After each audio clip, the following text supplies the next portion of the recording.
xaalka magaalada Nairobi ee caasimadda dalka Kenya 6 bari kadib maanta Arbacaa 26 Juun 2024 xaaladda guud ee magaalada Nairobi waa sidee madaxweynaha dalka Kenya William Ruto ayaa ka hadlay dibadbaxyadii maalmihii ugu dambeeyay ka socday gudaha magaalada Nairobi ee caasimadda dalka Kenya waxa uu digniin culus u diray kooxaha abaabulaha dibadbaxyada rabshadaha wata isagoo sheegay in tallaabo adag laga qaadi doono isla markaana ay la kulmi doonaan cawaaqib xumo dhanka kale maalinta bariya ayaa laga cabsi qabaa in dibadbaxyo xooggan ay ka dhacaan gudaha magaalada Nairobi ee caasimadda dalka Kenya khamiista ayay sheegeen mudaharaadayaashu in ay dhigi doonaan dibadbaxyadii ugu ballaadhnaa abid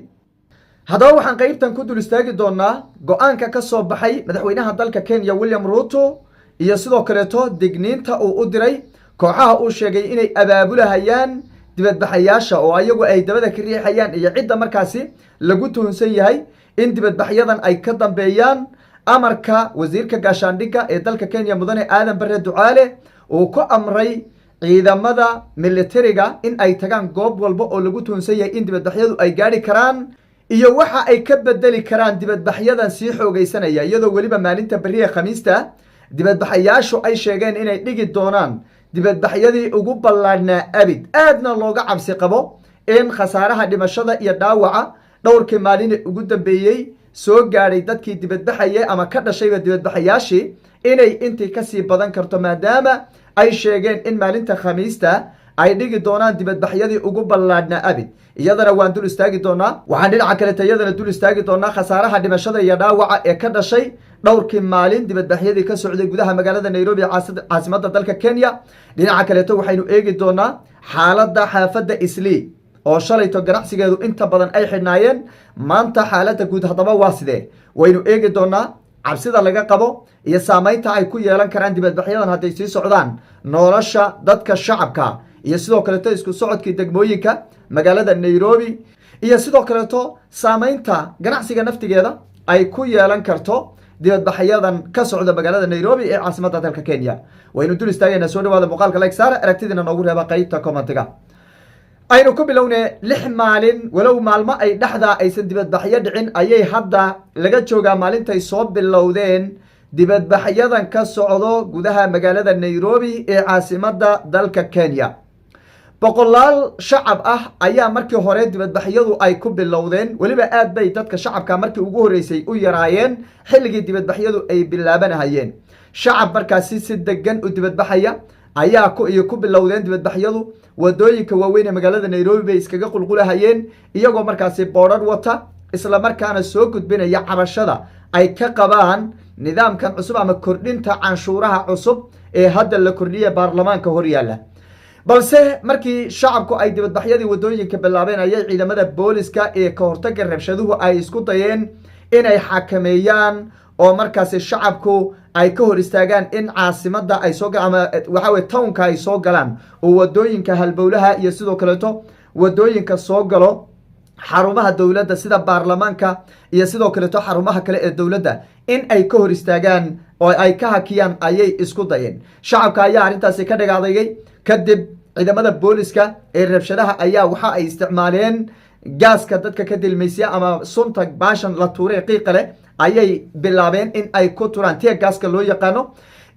shacabkuna halkaasi ayay ka sii caroodeen dibadbaxyada ayaana sidii si waxa weeye ka daran uga sii xoogaysteen marba marka ka dambaysa maalmihii ugu dambeeyay dibadbaxyadu waa ay soo xoogaysanayeen maalintii shalay ahayd haddii aynu u imaano waxaa dhacay waxaan horay uga dhicin dalka Kenya intii dibadbaxyo ay dhacahayeen dibadbaxayaashii shalayto waxa ay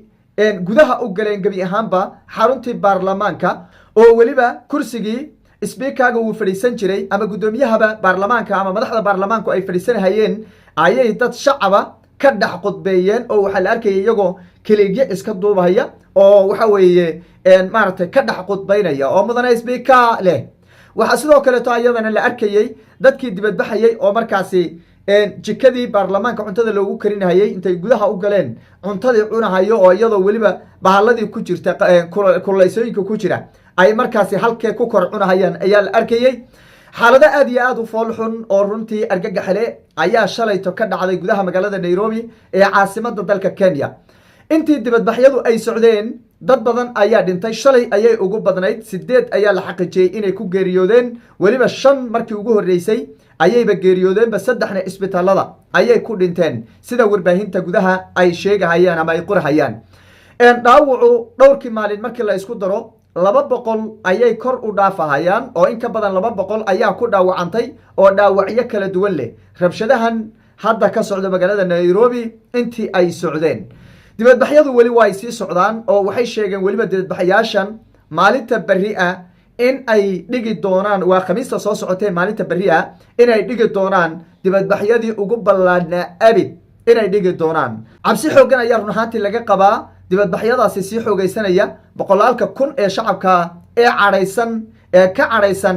kordhinta canshuurahan ee la doonahaya in la kordhiyo ee marba marka ka dambaysana sii xoogaysanahaya dhinaca kaleeto madaxweynaha dalka Kenya William Ruto ayaa xalayta ka hadlay dibadbaxyadii maalmihii ugu dambeeyay ka socday gudaha dalka Kenya waxa uuna sheegay in ay cawaaqib xumo kala kulmi doonaan kooxaha abaabulaya dibadbaxyada ee dabada ka riixaya shacabka masaakiinta dabada ka soo riixaya kooxahaasi lama garan karo walow hadda mucaarad taagan oo hadlayo badan aysan jirin balse soo hadda madaxweynuhu hadalka u dhigay waxa uu sheegay in kooxo ka dambeeyay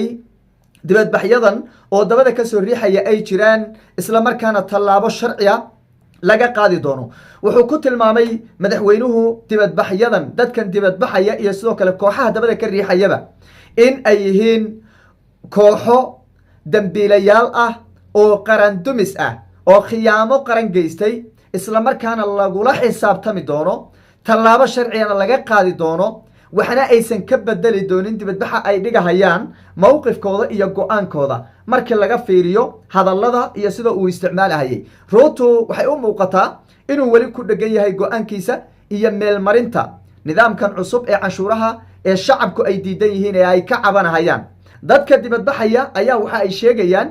in aysan haysanin waxay xataa iskuulada iskaga bixiyaan isbitaallo aysan haysanin hooyooyinku aysan waxa weeye meel ay ku dhalaan oo fiican aysan haysanin daryeel saxa aysan haysanin noloshu ay adag tahay isla markaana uusan dalku iyo shacabkuba aysan waxa weeye xamili karin